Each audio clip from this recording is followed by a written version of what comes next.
تقبل الله. May Allah accept from all of us. May Allah make us happy here and hereafter. Whatever has befallen you is gonna pass. Either it leaves you or you leave it. Dunya, as awliyaullah have said, either you leave it or it leaves you. Is there any other option? So at the end you will be separated from what is temporary. So whatever has come unto you, it is bala from Allah subhanahu wa ta'ala. Awliyaullah have said, Mihna becomes Minha. What is a trial or a tribulation or a test becomes a favor, a blessing, and a gift. Awliyaullah, if they see Mihna coming upon them, something that is difficult, hardship coming onto them, they rejoice. Why? Because their zikr increases, their remembrance increases, their love to Allah subhanahu wa ta'ala increases, their return to Allah subhanahu wa ta'ala increases. The more you are in difficulty, the closer you get. Oh mu'min. If you're not a mu'min, not a believer, not believing in the hereafter, of course they have fits, but a believer, a mu'min, when something befalls them, their closeness to Allah subhanahu wa ta'ala, their nearness to Allah subhanahu wa ta'ala increases. If it has not increased, then you have to question your iman. Allah subhanahu wa ta'ala says the one that a calamity befalls them, what do they say? They make zikr. Don't they make zikr? Don't they say, Ya Rabbi, Ya Allah, we are for you. They are remembering Him. They're remembering their real essence. They're remembering their real source, the divine presence. Their essence comes from there. The source of their being comes from there. And they say, we are returning to you. Not only by tongue, by their whole being. So don't worry. If something has befallen you, befallen me, befallen them, it either will leave you or you will leave it sooner or later. What awliyaullah have said, always increase your remembrance of Allah subhanahu wa ta'ala. I heard from Mawlana Shaykh Nazim, and I know the tragedy he went through. I wouldn't mention it online, but there's a big tragedy that happened to him when he was in his discipleship years, student years. But basically, he mentioned this verse, and I think that's what made him quiet down, if you want to say that. أستعيذ بالله ومن يؤمن بالله يهدي قلبه.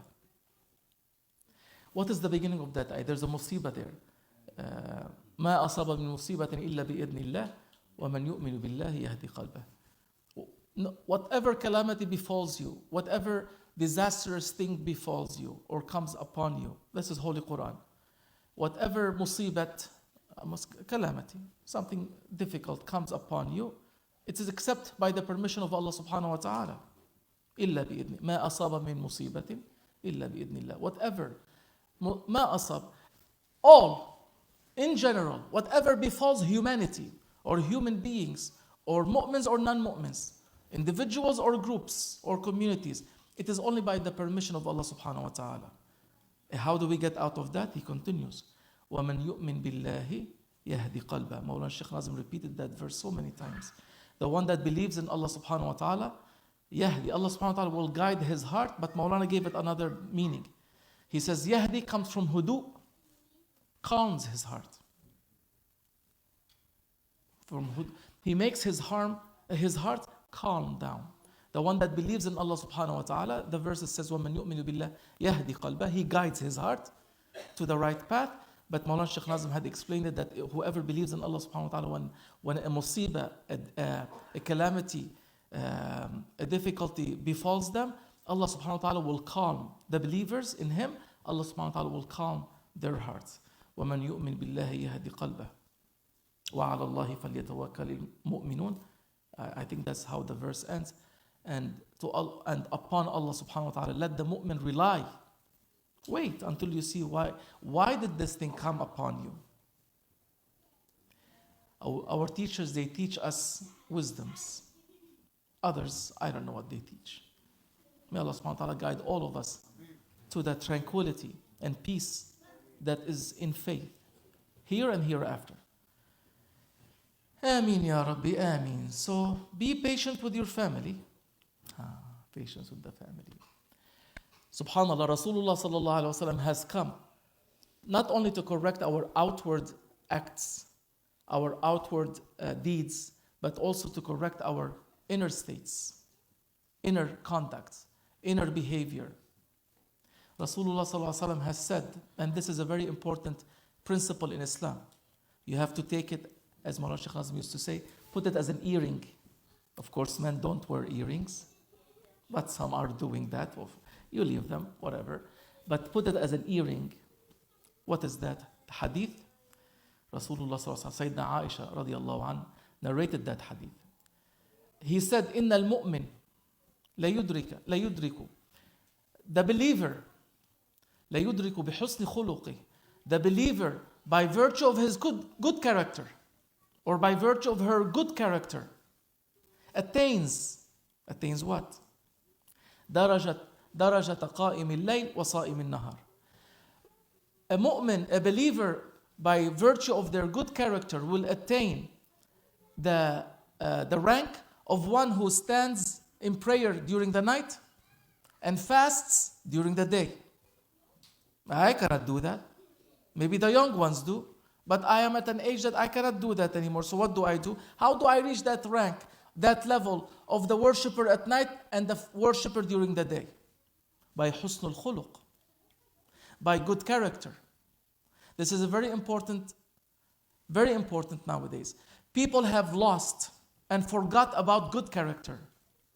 Prophets have come to teach humanity good character. Not only you say, I am a divine one, I am a pious one, I am a righteous one. Okay, great. You're doing all the right actions, the right rituals.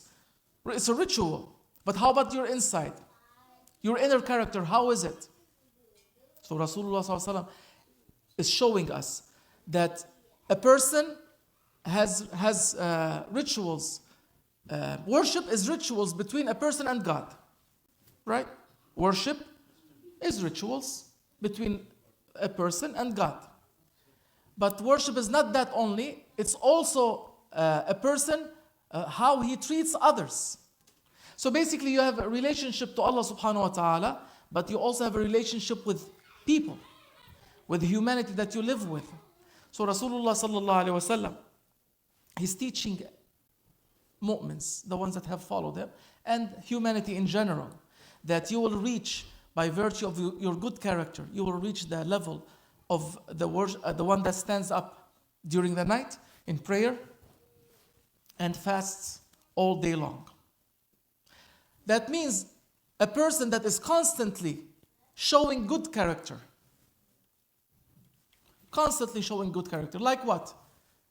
Kindness, gentleness, patience, humility, honesty, forgiveness, and so forth. Respect. They can earn rewards equal to the one that does all the extra voluntary worshipping.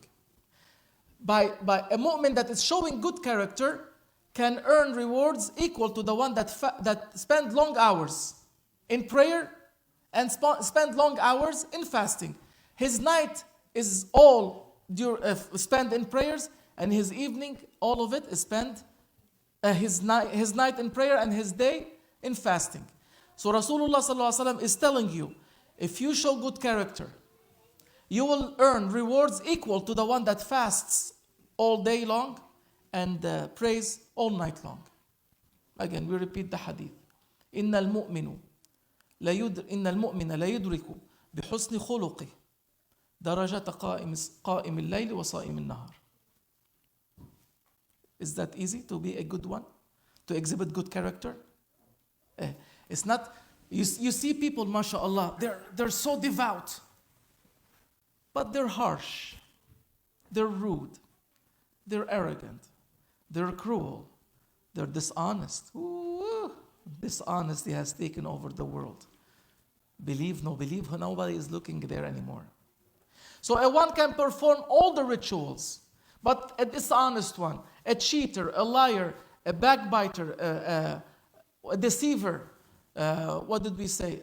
All the bad characteristics are within him: harsh, arrogant, rude, cruel. What benefit is that? That is incomplete iman. Your iman has to complete you outwardly, and the faith that prophets have brought have to complete you inwardly. What happens when you have good character? You are the top. MashaAllah. Everybody 15, 16, 17, they're in high school. I want to reach the top in this world. 15, 16, they are waking up, right? Their aql is coming in. Their understanding of how the world functions and what is out there starts to settle in. So they set up goals. I know people that they started worshiping 15, 16, 17. And all they wanted is how to reach the highest level in the divine presence. For example, my grandfather, my father, the rest. Are you from them? Or are you at 15, 16 thinking, how am I going to become the CEO of Amazon? Maybe I'll buy it from Jeff Bezos down the line. I never know. I mean, nobody lives forever. Who knows who's going to inherit that empire? But everybody has an aspiration. The believer's aspiration is not dunya. At 15, 16, you have to start saying, how am I going to reach the highest level in Jannah? There's a place in Jannah that is only for Rasulullah sallallahu alaihi wasallam and the ones that have followed him correctly. Can I be with them? Can I reach them? How can you reach them? You don't even pray sunnah before Asr. Rasulullah sallallahu alaihi wasallam said between the two adhanain there is rak'atayn. Between two adhan, which is adhan of the prayer, whatever time you're in, and the iqamah, you can pray 2 rak'ats. Nobody praying 2 rak'ats anymore. Some pray 4, some pray 2, but everybody's saying, do we really need it? It is sunnah ghayru mu'akkada. It is not confirmed, or it was done sometime, it was left the other time. We leave it. Why don't you do it if it was done sometimes? Even the 2 rak'ats, they find it hard. How are we going to pray all night long? But if you have good character, that's what I'm trying to do. I failed everything else. Fasting, prayer, zakah, hajj. These acts require time. Right? Second, they require stamina. Do you have stamina? Stamina and energy and health. What happens when you don't have health? You don't have stamina. How can you pray all night long? Some they used to pray 4 or 5 hours long. Now they only wake up for Fajr and sleep because they're tired. Allah, if He takes that power away from you, who's going to give it to you? Medicine? Red Bull? Yeah, they run to Red Bull. I need stamina for tonight. MashaAllah. What are you going to do tonight? I cannot tell you. You're on the other way. I am this way. You go your way, I go my way. But you can't. So Rasulullah ﷺ is showing a way for us. For us, the ones that have failed in reaching that highest level of worship during the night up in prayer. I heard some awliya, they pray Isha and Fajr with the same wudu. They are up all night long in prayer. No sleep. Their wudu is still valid. And some of them, they used to fast days and days. Rasulullah ﷺ used to fast 3 days in a row. Some others I've heard, and I don't know, maybe not, but I've heard 7 days in a row. Some of them 20 days in a row, 40 days in a row. And Allah knows best. But they had that energy and power. Where do we have that? If we eat breakfast right away, we want to have snack at 11. So Husnul Khuluq. What I'm trying to say, try to practice good character. Good character. It's what's going to make us reach that door of mercy that Rasulullah ﷺ opened. That principle that Rasulullah ﷺ has established in Islam. There are rituals. Worship is rituals between a person and God, but also how a person treats other people. Again, we can... I started. Be patient with your family. 1. These are daily interactions. Yeah, family. Aila means wife. Mawlana Shaykh Nazim, when he used to ask people, how is your family? He meant his wife. But it is the respectful form of saying wife is Aila, we say, or family. Anyways, these are daily interactions that carry so much weight. Being patient with your family. 1. Mercy towards children. Mercy with children. 2. Respect to the parents. 3, treat your co-workers. Hamza is going to have a job soon. Treat your co-workers fairly. 4, forgive when you are hurt. 5, keep your promise. Be an honest person. 6, avoid gossip. I fail, you fail, he fails, she fails, they fail, we fail. All the pronouns of the English language, they all fail in that. Avoid gossip. 6, and the rest. But that is not easy. You need inner discipline. So our way teaches inner discipline. Tariqah teaches inner discipline. How? Swallow your pride. 2, restrain your anger. 3, be patient under a difficult situation, under stress. 4, respond calmly when you're insulted or when you're confronted. Our way teaches that. Remain honest when lying benefits you. Ever been in that? Did you start work yet? That's why. Remain honest when lying will benefit you. That's why you see the world as it is. It has lost these valuable characteristics, valuable qualities. Tariqah teaches you inner qualities, inner characteristics, inner character that makes you reach the highest places. Not only Tariqah, Islam. Rasulullah sallallahu alaihi wasallam. I meant by Tariqah the inner way, the swallowing the pride, restraining the anger, and all the other stuff that we have mentioned. And try to be respectful, patient, kind, gentle, trustworthy. Speak gently to others. Help others. And all the rest. Be trustworthy one. May Allah subhanahu wa ta'ala forgive us. May Allah subhanahu wa ta'ala allow us to be from them, the ones that have Husnul Khuluq. Rasulullah sallallahu alayhi wa sallam never commanded his ummah anything that he did not practice. Do you believe that? First, he was the first one to practice all the orders of Allah subhanahu wa ta'ala, and then he taught his ummah. So Rasulullah sallallahu alayhi wa sallam practiced all these things that we're talking about. Rasulullah sallallahu alayhi wa sallam was the combination. He combined worship with mercy, with compassion, with kindness, gentleness, and justice. You have to have justice. Yes, you be good, you do your best, but also you have to be adil, you have to be fair. So Rasulullah sallallahu alayhi wa sallam embodied all of that. He combined worship towards his Lord, and he with the mercy, compassion, and justice towards others.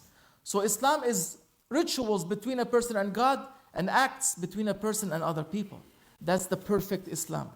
We don't see that anymore. We don't see perfect Muslims anymore. They're on one side. They have lost the inner side. So be from the ones that take that inner discipline that starts with restraining anger. Allah subhanahu wa ta'ala said in Holy Quran, وَالْقَاذِمِينَ الْغَيْظِ. Is it Surah Al-A'raf? I forgot. Or An'am, or Surah Al-A'raf. وَالْقَاذِمِينَ الْغَيْظِ وَالْعَافِينَ عَنِ النَّاسِ. The ones that restrain their anger. Allah subhanahu wa ta'ala is saying it in Holy Quran. Rasulullah sallallahu alayhi wa sallam is practicing it and teaching it. وَالْقَاذِمِينَ الْغَيْظِ وَالْعَافِينَ عَنِ النَّاسِ. The ones that restrain their anger. They are able to discharge it, but they restrain it. وَالْعَافِينَ عَنِ النَّاسِ. And they forgive the others. They make afu, pardon others. Where are we from that? That is the way of Rasulullah sallallahu alaihi wasallam. It is the way of Rasulullah sallallahu alaihi wasallam has practiced that so much that Allah subhanahu wa ta'ala himself said to him, you are of magnificent character. Not good character. We have good character. You have good character maybe, but he has magnificent character. In Quran, the Lord of Heavens says about the messenger, his messenger, our master Muhammad sallallahu alaihi wasallam, surely you are of magnificent character. That the one that combined worship towards God with the best of character towards his creation. That is the perfect human being. If anyone follows a messenger or a prophet, they have to perfect these two. Perfect with God, devout, devotion to Allah subhanahu wa ta'ala, but at the same time most kind, most gentle, most merciful, and most just towards his people, towards his creation. That is Islam. People they did not know what Islam is. Because nobody teaches it the way we heard from our teachers. May Allah subhanahu wa ta'ala bless our teachers. The ones that have showed us this way. May Allah subhanahu wa ta'ala make him from in the highest levels. They were of excellent character. You saw our shuyukh, how excellent character they exhibited. So let's try to follow their way. Follow their way, because now you're old, senile, weak, can't do much. At least attain the rank of the one who stands in prayer at night and fasts during the day by exhibiting your best character towards others, regardless of their faith, regardless of their background, just because they are humans, creation of our Lord of Heavens. The Lord of Heavens, Allah subhanahu wa ta'ala. May Allah forgive us. Allah keep us on the right way. So Hamza, when you start work, be sure that you perfect your co-workers. Treat them fairly. آمين يا ربي آمين. اللهم تقبلنا وأدخلنا في رحمتك يا ربي مع عبادك الصالحين بحرمة الحبيب صلى الله عليه وسلم وبسر سورة الفاتحة.